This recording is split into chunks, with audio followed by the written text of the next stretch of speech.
everyone, welcome to our podcast. Today we're going to talk about something we all use almost every day as students, and honestly something that has kind of changed is the way that we study and do our assignments. Yes, exactly. And I feel like sometimes we use it so much that we don't even stop to think about how useful it actually is, or if it also has some problems. Right. And the tool we choose is Google Classroom.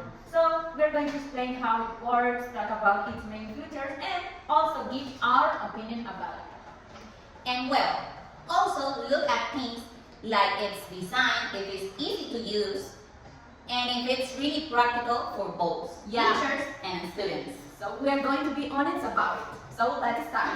Okay, first let's talk about what Google Classroom actually is. Basically, it's an online platform where teachers can create virtual classes and manage everything from there, like assignments, materials, and even communication with the students.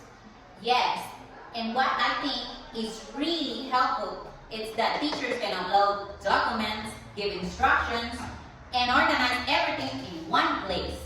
So students don't have to look everywhere for information.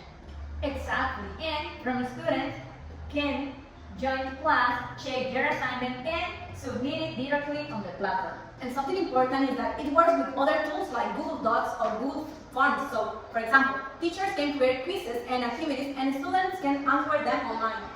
Do you think that one of the reasons it's so popular?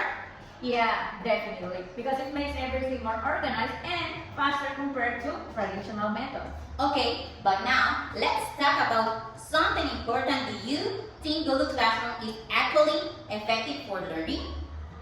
I think it is, especially because it keeps students active. For example, you get notifications and reminders, so it's harder to forget your assignments.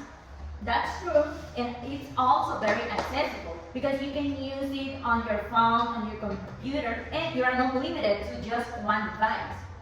Yeah, that's make learning more flexible, especially for students who are always busy or not at home. And another thing is that teachers can give feedback directly to your work and also correct your mistakes. However, it is not perfect because not all depends on having internet access, and not all students have access to internet all the time.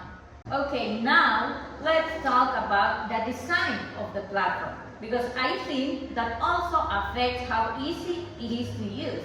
Yes, and honestly, the design is very simple and clean, which makes it easy to understand even if you are using it for the first time. Yeah, I agree because everything is organized in sections like assignments, announcements, and classwork. It's easy to find what you need. But Karen, do you think it's too simple? Maybe, because teachers can really change how it looks or personalize it a lot. Yeah, so even though it works well, it could be more interactive or visually interesting. Okay, so now let's talk about reliability. Do you think Google Classroom is a tool you can trust in, Daphne? I think yes, because most of the time it works well and it saves your work automatically, which is really important.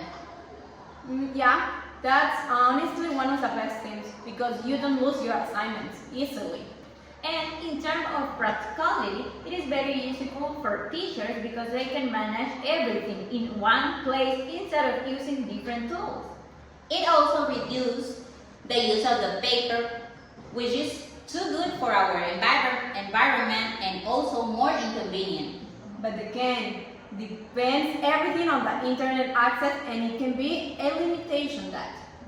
So in conclusion, Google Classroom is very useful tool that helps both teachers and students stay organized and manage their work more effectively. And it also makes learning more flexible and accessible, because you can use the platform from different devices.